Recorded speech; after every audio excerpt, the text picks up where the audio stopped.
શ્રીમદ ભગવદ્ ગીતા અધ્યાય 8 અક્ષર બ્રહ્મયોગ શ્લોક 28નું પઠન કરીએ, પછી તેનો અર્થ સમજીએ.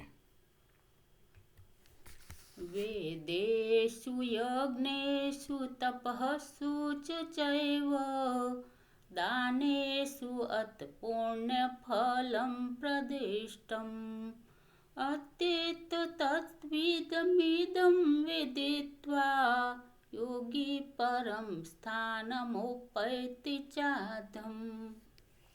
અર્થાત યોગી મનુષ્ય આ રહસ્યને તત્વથી જાણીને વેદોના વાંચનમાં યજ્ઞ, તપ તેમજ દાન આદિ કરવામાં જે પુણ્યફળ કહ્યું છે એ સર્વને નિશંકપણે ઓળંગી જાય છે અને શાશ્વત પરમ પદને પામે છે.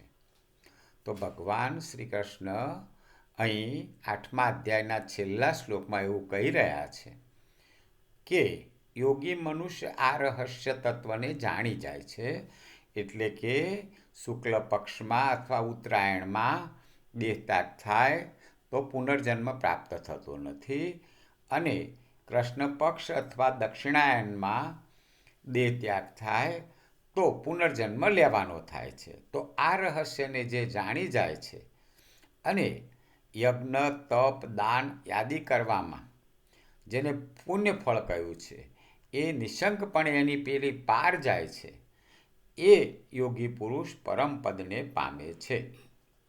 જય શ્રી કૃષ્ણ.